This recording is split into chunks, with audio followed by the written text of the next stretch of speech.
Folks, good evening. Monday evening. It is the Earthmaster here on the live stream with an update video on this January 24th, 2022 date.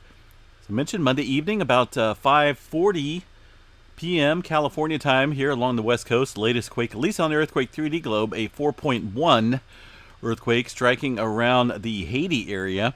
Seen a pretty good increase in movement there, and I expect that to continue.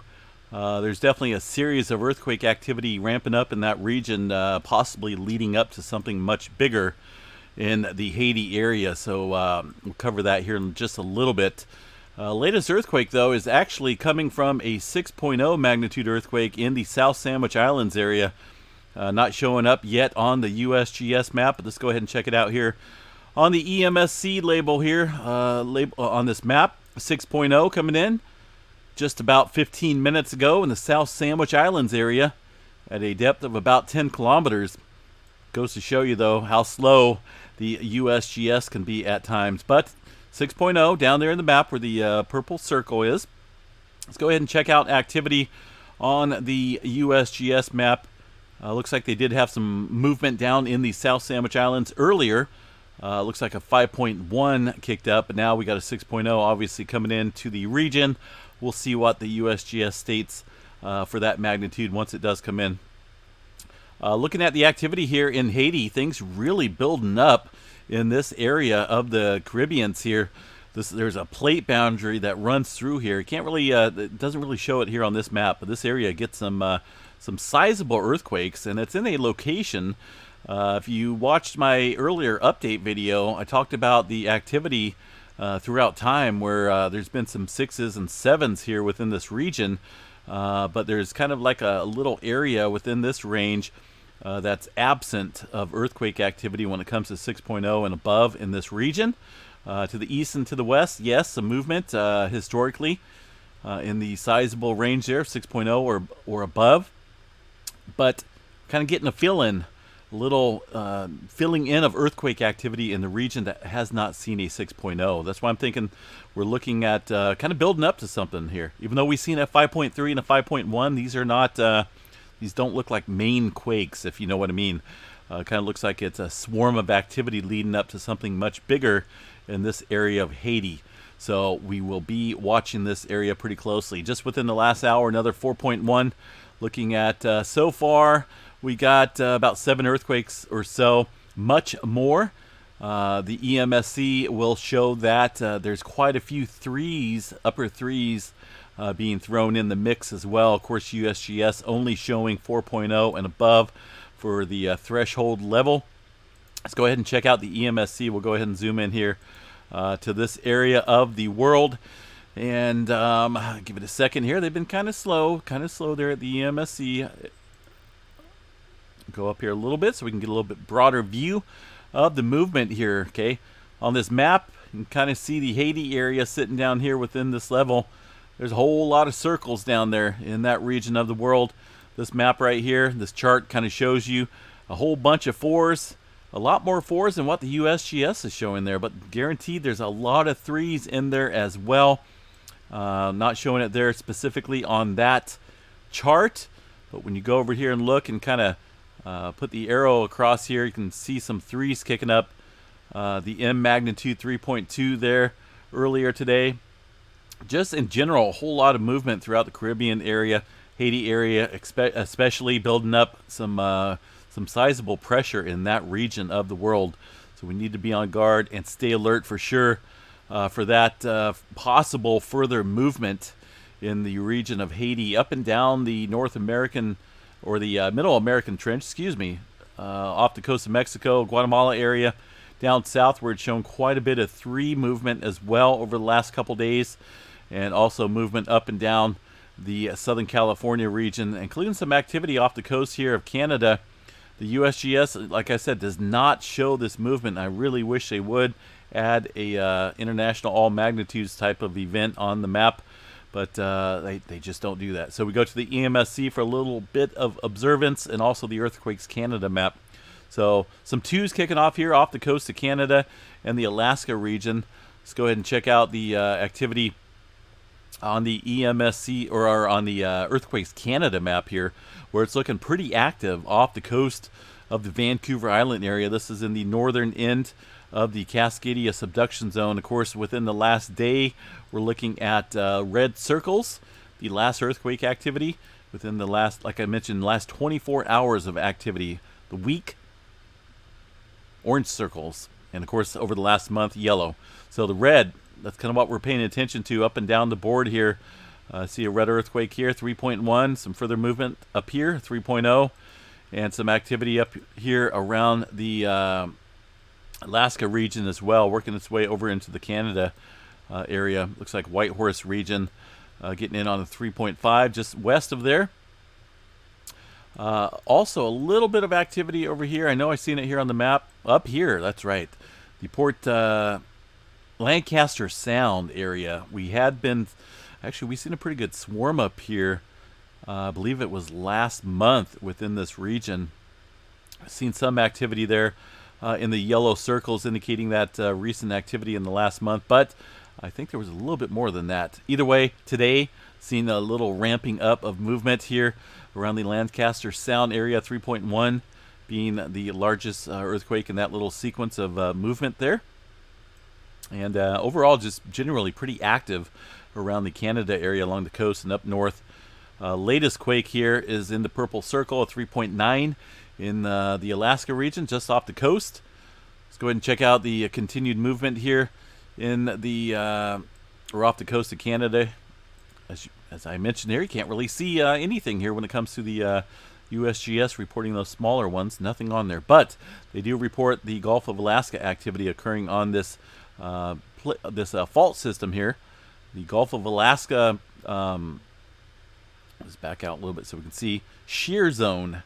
Gulf of Alaska shear zone, little fault system that runs through here, kind of up and down, which is kind of strange compared to the subduction area here. This is the Pacific and the North American plate boundary subduction zone. Major player in producing some significant earthquakes here in this region. So a little bit of movement taking place here south of there, 4.0 and a 3.5. And some activity really ramping up along the Aleutian Trench as well, around the region where we've seen that 6.2 come in a couple nights ago. There is the earthquake there in the South Sandwich Islands. The USGS showing took them a little bit, about 25 minutes late, but better late than never. 6.0, 35 kilometers into the northern end of the trench, a subduction zone right here. We haven't seen a whole lot of movement here in the northern section compared to what we have seen in the middle and down south. Let's go ahead and check out the last 30 days of activity here and kind of see what I mean. Most of the movement here in the 5 and 6 range in the southern part, and we've seen a pretty good swarm here in the middle. This is about the furthest one north that we've seen in the last 30 days or so, and I think a little bit further than that. So definitely some activity working its way down south here into the South Atlantic area, South Sandwich Trench. Definitely got to be on guard for some further movement down there. Of course, they had that 8-pointer that struck down there last year, right around in this area in the middle part. And it's just kind of an odd area, but very small subduction zone, but capable of producing some large earthquakes. I can't say if this is aftershock activity up here or not, because the 8-pointers and the other 7-pointer was basically within this region here. A good couple hundred miles to the south of this activity to the north. So possible, large, we could see some further movement down there and above the 6.0 threshold. Looking over here to the western part of the Pacific Ring of Fire, relatively quiet. Not a whole lot going on through the Japan area. 4.5, 505 kilometers deep into the Philippine plate here. Area right here kind of kicking up a little bit, but nothing in our watch zone. This area up here down to about this line here, this plate boundary Tokyo area, is an area we're watching pretty closely for large scale movement. Indonesia area looking somewhat active. Also down here in Australia, Western Australia, we're seeing a little bit of movement kick up here at 4.8. There's also also some other earthquake activity within this region. Let's go ahead and check it out from the EMSC model, and I will show you the activity that's kind of kicking up there. Get the last 50. We'll zoom in here to the region. These guys are kind of a little bit slow, so bear with me. 3.5, and as I mentioned, a 4.8. There's another 3.6. Overall, there's a couple earthquakes here in Western Australia. 4.8 appears to be the largest in that cluster there at the EMSC site. USGS only showing that 4.8. There has been some earthquake activity within this range. This is historical earthquake data from the USGS. You can see listed here on this map down in this specific area. There's been a number of quakes in the 5 range kicking up here in this region of Australia. Also a little bit further up north, a pretty good swarm of earthquake activity, including a 6.1 back in 1979. So dynamics here for potential for a large quake definitely exists out here. 6.5, 1968. So you know, it's not. I'm not too informed on the earthquake activity out here when it comes to the dynamics of the plates. I just know we don't see a whole lot of movement going on throughout this area of Australia, and that's kind of why it just popped up on the map, and did a little bit of digging around, seeing what these guys have as far as like past earthquake activity. Now this is just 5.0 and above that have popped up here, and looks to be the largest, at least in this area, that 6.5 in that area of Australia. So activity can and does get on the larger size out here in this area of the what is that, Darling Range, the Darling Range, Australia. I don't know. I think I think it would be really cool to go out there and visit the Australia area one of these days. I love the wildlife and whatnot. I know a lot of people don't like spiders and whatnot. You see, I guess spiders, but there's spiders everywhere. I mean, we got them out here in California, so spiders don't bug me. Anyway, getting back to the activity. So Australia kind of kicking up. Also, we're seeing swarm of movement here up and down the Kermadec Trench. There's a lot more activity than what the USGS is showing. We'll check that out right now. As you can see there on the EMSC model, there is a 3.1 kicking up here on the northern. See if I can zoom in a little bit more without zooming in on their page. So New Zealand, about the middle portion here, North Island area, north all along the Kermadec Trench here, getting in on quite a few earthquakes in the 3 range, including a 5.2. Tonga area, still seeing some movement here around the volcanoes. So we got to watch this area pretty closely for some more volcanic activity. But definitely kicking up really significantly there around the Hikurangi subduction zone. That's this little area right in here. Go ahead and bring this up on this map so you can see a little bit better. It's a Hikurangi subduction zone, major buildup of stress and accumulation in any. Here's the thing: in any subduction zone, this one hasn't really been studied all that well. There's not a whole lot of historical data, but they believe that a large quake is possible on this region of the this plate boundary, the subduction zone, and I can't remember the exact magnitude, but it's up there. Any subduction zone that builds up accumulated stress like that can produce some large earthquakes, and that's kind of where we're seeing quite a bit of movement on the EMSC model within this range. So just a heads up. There's the activity in the Tonga region, the volcanoes right next to the Hunga Tonga volcano, which sits right up here to the north by a couple miles.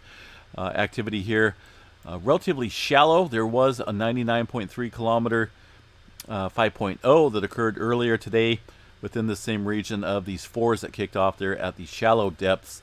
But activity still kind of, we need to watch that region pretty closely there for volcanic movement, or volcanic activity, I should say. What else we got here? South America on this map, pretty quiet, at least in the subduction zone. The EMSC model showing activity still kind of kicking up there on this map. Let's see if I can bring this over. We can kind of see this activity here. A bunch of 4s and 3s kicking off here. And once again, USGS not reporting that activity up and down the Peru-Chile Trench. You can see all that activity from the north up here all the way down south through the Chile area. quite a bit of movement kicking off here in this area of South America. And of course the Middle America Trench region northward all showing heightened activity as well. The Indonesia region, there's definitely quite a bit of movement not being reported by the USGS over here, including a bunch of fours, but is being reported by the EMSC models. So we're going to have to start checking these, I think, a little bit more often when it comes to the amount of earthquake activity occurring throughout the world right now. USGS just seems to limit the movement, or at least the reporting of movement. Looking at the West Coast activity, up and down the state of California, pretty active into the Intermountain West regions, a little bit through Utah and up through Montana. Things starting to come alive with some activity and pressure. There's movement up here along the eastern crest of the Sierra Nevada through Long Valley Supervolcano, and a little separate swarm here west of Mammoth Lakes around the Yosemite Valley area. Seeing some movement up here in the mountains. Just some microquakes kicking off there, pretty deep, about 13 kilometers for at least some of those earthquakes. Further down south, Ridgecrest area getting in on some aftershock sequences and some further activity around this area just to the east of the Ridgecrest fracture zone here from 2019. A little separate swarm by a few miles there to the east. The Garlock fault structure, relatively quiet for now. Just around the Grapevine area, looks like a little bit of microquake movement. You can see there on the just on the North American side there of the plate boundary known as the San Andreas Fault, of course. I think we all know that. Southern California, San Jacinto Fault Zone, somewhat active. Nothing significant taking place down there at the moment, and no major swarming to report there in the south part of the state. The geyser activity, pretty numerous today in the amount of earthquakes. We haven't seen any renewed movement here off the coast of Northern California, just that three-pointer that struck out here in the Gorda Plate area. The Gorda Ridges, 3.0 at 9.6 kilometers. And some movement taking place up through the Cascades, it looks like, including a little bit of activity around Mount St. Helens right here and up around Mount Rainier. Not a whole lot of movement, though, taking place throughout the region. A little earthquake activity at northwest of Seattle. Deep activity, 27.2 kilometers for that earthquake. Let's see, what do we got for Yellowstone? I want to check these guys out here. It's always a good indicator of a whole bunch of pressure or lack of pressure out here along the Intermountain West regions, and they're not showing a whole lot of movement. Some activity over here around the Maple Creek area. See some of this localized earthquake activity, but nothing significant. Seen those fives that kicked off there in Haiti showing up. Some fours as well showing up on the seismograph stations from those distant earthquakes there to the very sensitive stations in the Wyoming region. So overall, nothing too doomy or gloomy to chat about here. Yellowstone looks pretty quiet for the most part in the earthquake activity.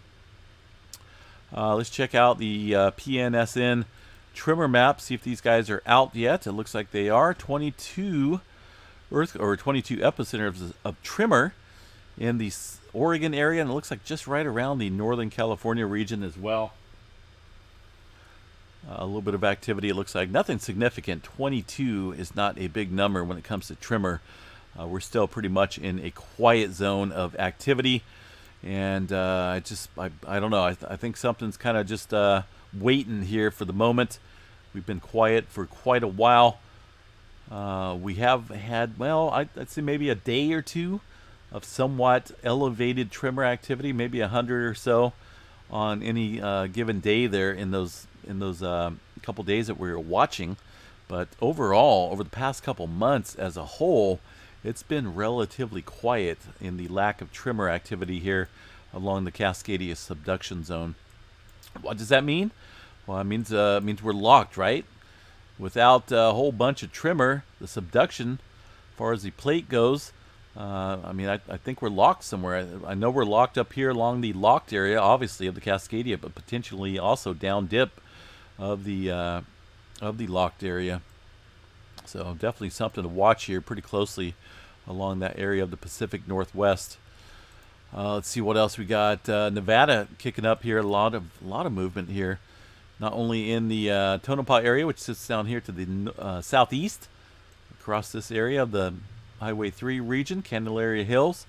The swarming activity up here is still kind of kicking up over the last 24 hours. Nothing significant, but there is quite a few microquakes in that separate swarming area of Nevada. The rest of Nevada looks pretty quiet. A little bit of microquakes up through the Carson City and Reno area. Nothing going on at the volcanoes there in Northern California yet. Mount Lassen pretty quiet. I was up there on Saturday or Sunday. I think it was Sunday. I can't remember. Yeah, Sunday, with Missy Mimi's, and man, it was pretty sad to see about 75% of the park up there was burned from last year's fire. So it's not a pretty sight up there. There's just a lot of sticks where trees used to be, and there's a bunch of snow. It's pretty windy that day, but man, it's very disappointing to see the that beautiful area burned up like that from last year's fire. No activity there to report at Mount Lassen or Mount Shasta. That beautiful volcano there one day will be on the chart there for volcanic activity, but for now, pretty quiet there at Mount Lassen and Shasta. Solar weather activity on the sun. Let's go ahead and check this out here real quick. Whoa, I kind of lost my voice there for a second. Green across the board. Green, unlike the stock market at the moment. Pretty mellow. C flare, only 25% chance of a C flare. The rest of the flare category looks pretty minimal at that. We are looking at, what do we got this here? A new region turning into view from the east limb has increased the solar X-rays to around the C1 threshold. So that's this area right here kind of popping off, crackling with some C flare activity. That's probably why the 25% chance there is on the map. Here is the current solar flare level. Looks like, well, looks like it may have been C flare activity there yesterday, but overall right now not anything significant. That movement or the solar activity here just around here, 2936, kind of rotating into view over the next couple days. 2934 Earth side, but not super dynamic there when it comes to the activity that that a sunspot could produce. Let's see what else we got here, folks. Anything else going on in the world of earthquake activity? Let's go ahead and refresh the map and see if we got anything new kicking off here since the 6.0 down there in South Sandwich Islands. Middle of the Middle East looking pretty quiet there. I know definitely some movement kicking up here around Iran, and I'm surprised they reported that 3.9, but there's definitely a bunch of threes kicking up here on this area of Iran on the EMSC model, and not a whole lot of activity around the Mediterranean Sea. One little earthquake around the Morocco area, 4.3, occurring way earlier this morning, it looks like, 7:11 at 10 kilometer depth for that earthquake. But overall, I think we need to watch two important spots at the moment, folks, more specifically the Haiti area. These guys are under the gun for, that's kind of like a swarm of movement there. It'd be different if we seen a 6-pointer and then it dropped down to some 5 magnitudes there. But, 5.3, 5.1, a bunch of elevated 4s. Just looks like something is building up for maybe a larger quake in that region. That's definitely one spot we need to watch. And with the increased movement here in the Gulf of Alaska, we're getting some back building of pressure here along this area prior to the subduction zone. So this area could be another hot spot of movement here along the Aleutian Trench for activity. And of course, our main watch zone, for possibly a much larger quake, just due to the lack of activity we haven't seen. We haven't seen any activity for the most part in large-scale movement along this area of the trench, Japan Trench, and the Kuril-Kamchatka Trench northward to about this area. Need to be on guard with a big old red X marked in that area. All right, guys, gonna jump off here, and Miss Mimi's cooking up some burritos with some carne asada and whatnot. It smells pretty good cooking. So I'm gonna go eat dinner with the family here, and we'll be out here on the live stream for a little bit later on this evening. So take care, guys. Have a great night, And stay safe out there. Make sure you guys are prepared. And we'll chat to you guys a little bit later. Peace out.